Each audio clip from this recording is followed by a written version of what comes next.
This is the story of Robin Hood. You can read along with me in your book.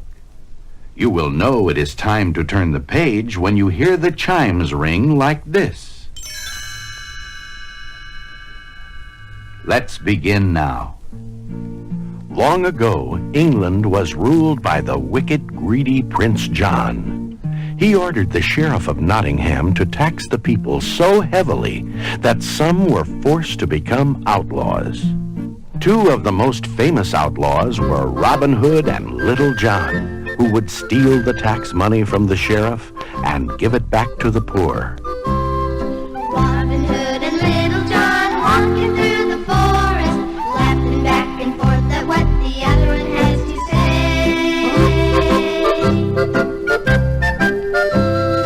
Reminiscing this and that, having such a good time. Hooly lolly, golly, what a day.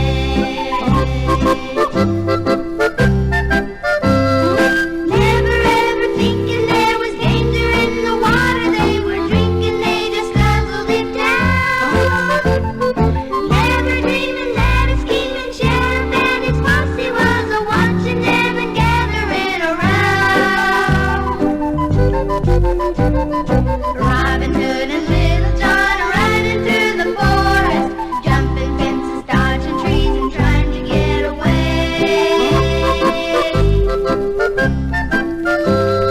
Contemplating nothing but escaping, finally making it. Hooly lolly, golly, what a day. Hooly lolly, golly, what a day.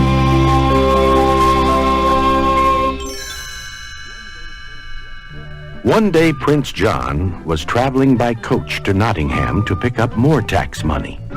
He was so busy counting his gold that he didn't notice he was passing through Sherwood Forest, the home of Robin Hood. Nor did he see Little John and Robin Hood watching him from a tree. Look at all that gold. Hey, Little John, let's pay Prince John a little visit. In his coach, Prince John was talking to his counselor, Sir Hiss, about his favorite subject. Gold, beautiful gold.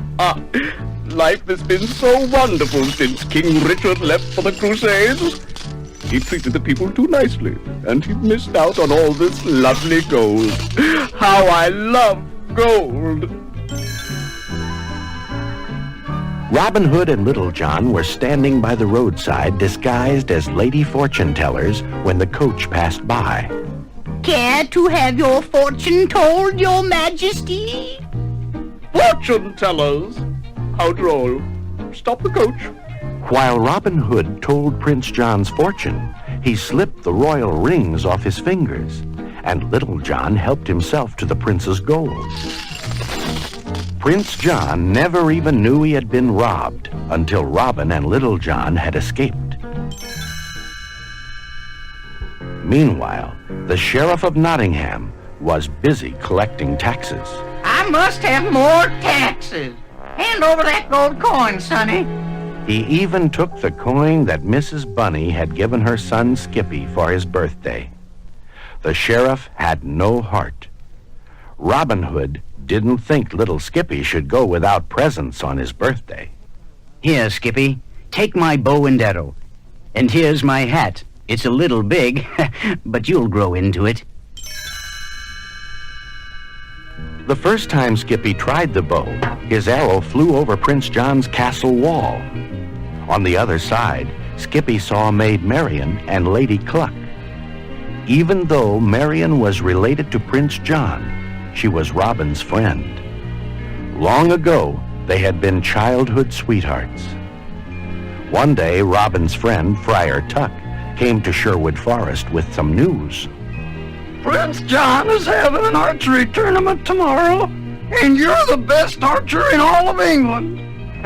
I'd like to go, Friar Tuck, but if I do, I'm sure to be captured. Maid Marian will have a kiss for the winner. Ooda lolly, what are we waiting for? The next day, two strangers appeared at the tournament, a stork and a duke. Nobody will recognize us in these disguises, said Robin Hood. I'll win the tournament and the kiss, but no one will know the winner is Robin Hood. Soon the stork and the sheriff were the only ones left in the contest. And even though the sheriff tried to cheat by having the target moved, the stork made an amazing shot and won. Prince John watched very closely. When Robin came to claim his prize, Prince John was ready. And now I name you the loser. Seize him! I sentence you to sudden, instant, and even immediate death. It looked like the end for Robin Hood, but suddenly Little John grabbed Prince John. "Let my friend go, or else." Once Robin was free, a big fight began. Robin Hood and Little John fought off the guards bravely. Swords clashed, and arrows flew. Maid Marian was almost seized by the guards, but Robin climbed a pole, grabbed a rope, and swung down to her rescue. Then he and his friends escaped into the woods. Safely back in Sherwood Forest, Robin and his band celebrated. Little John sang a song making fun of Prince John. It was so funny that soon all of Nottingham was singing it.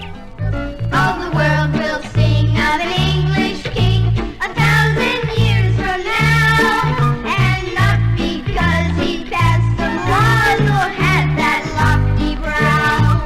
While bonny good King Richard leads the great crusade he's on, we'll all have to slave away for good for nothing John. Incredible as he is in act, whenever the history books are kept, they'll call him the phony King of England. A pox on the phony King of England. Oh, but Prince John was angry when he heard the song. Double the taxes! Triple the taxes! I'll make them pay! But of course, nobody could pay, and the prisons were full. The sheriff even robbed the church and arrested Friar Tuck for objecting. When Prince John heard Friar Tuck was in jail, he planned a new trap for Robin Hood. We'll hang Friar Tuck in the morning, and when that thief, Robin Hood, comes to the rescue, we'll have him. But Robin Hood was a foxy fellow, and he planned the rescue for that night. He and Little John climbed the high castle wall. Then Robin dressed up like a guard and sneaked up to the sleeping sheriff of Nottingham. Carefully, he stole the jail keys. Here, Little John, take these and open the cell doors. Everyone in the jail was surprised to see a familiar face enter the room. They cried out for joy. Shh! Quiet! We're breaking out of here. Little John freed everyone. Meanwhile, Robin had climbed up into Prince John's bedroom, where all the gold was kept. Prince John and Sir Hiss were sound asleep. Robin tied the bags of gold to a rope rigged between the bedroom window and the jail. As the gold reached the jail, Little John took the bags off the rope. "Take them and run!" he shouted as he passed the gold to the escaping prisoners. Just then, Prince John awoke. My gold! It's gone! Gone! The courtyard became a jumble of flying arrows, guards, and fleeing prisoners. Trapped in the castle by himself, Robin climbed a high tower to escape the guards. Robin's in the tower. Burn him out. Shouted the sheriff, but Robin escaped by diving into the moat. After him. Shoot him. He's in the moat. All the sheriff's men fired arrows into the water. When Robin's hat bobbed to the surface of the moat, Prince John was overjoyed. He's finished. Done for. Ah, ah, ah. Even Little John thought Robin had drowned. Poor Robin! He never had a chance. Then up popped Robin from under the water. Hey, Little John, I'm all right. I've been breathing through this reed. Soon after Robin's narrow escape, good King Richard came back from the Crusades to take his place on the throne of England. Happiness returned to the land. Robin Hood and Maid Marian were married, and all their friends came to wish them well.